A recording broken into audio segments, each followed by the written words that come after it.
Another story. While most moms are planning to decorate their baby's room, I was planning on who would get to keep and raise my baby. The day came when I had to physically put my baby girl into the hands of a nurse, and I knew I would never see her again.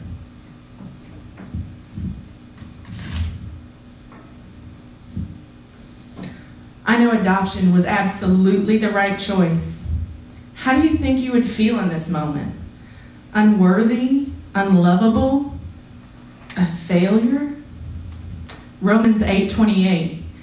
And we know that God causes all things to work for good for those who love Him, to those who are called according to His purpose. But I was convinced that my sin was so obvious no man would have me.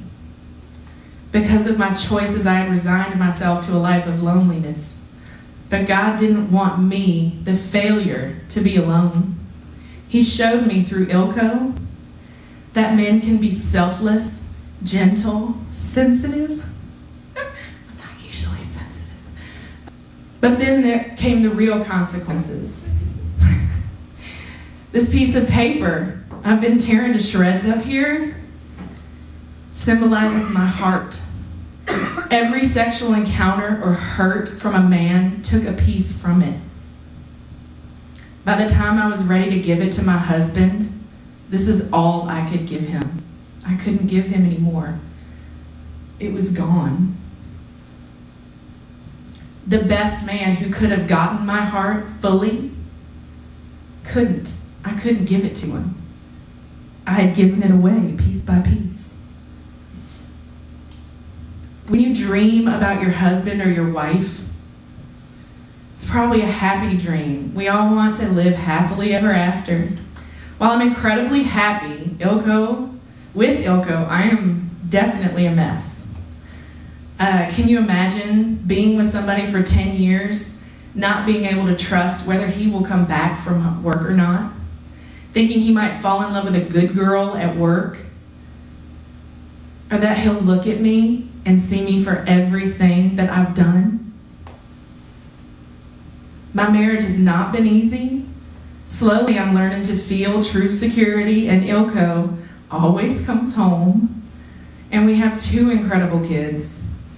And every day I look at them and say, God, help me be a good mom. Every time I look at Annika, oh my God, I love her. I think, God, help me teach her to be a woman who chooses wisely and love her through me. And then I look at Escher and wonder how I am supposed to make sure he grows up to be a man with a tender heart and still a strong man. Even though you aren't my children, I say the same prayer for every single one of you every day. I pray that you would seek God's strength, His love, and His protection, and that you'll be fulfilled with it. 1 Samuel 16 says, man looks at the outward appearance, but the Lord looks at your heart. God doesn't make up these rules to watch us fail at following them.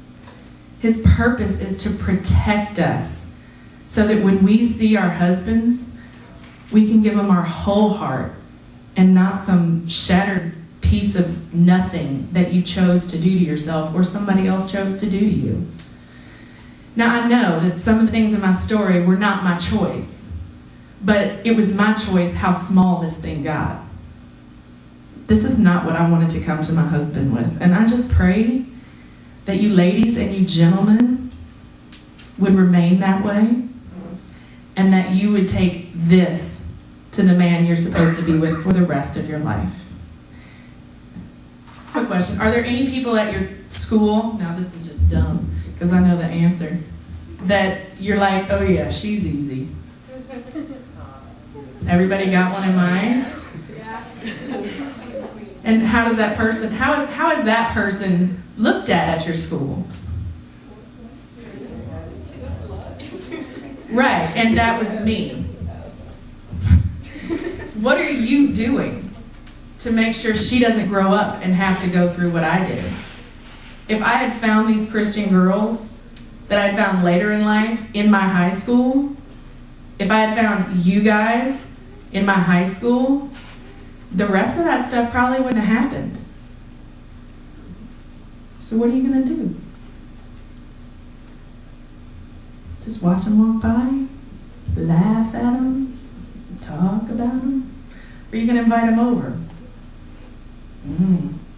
Invite them out in public with you. Oh, I will give you my email address. Or you just find me on Facebook. That's probably more private. But that's all I have for y'all. I was supposed to fill 20 minutes and I just ain't got that much information for you. I didn't want details to be shared. It's more than I had, so that's it. We can maybe play some ping pong.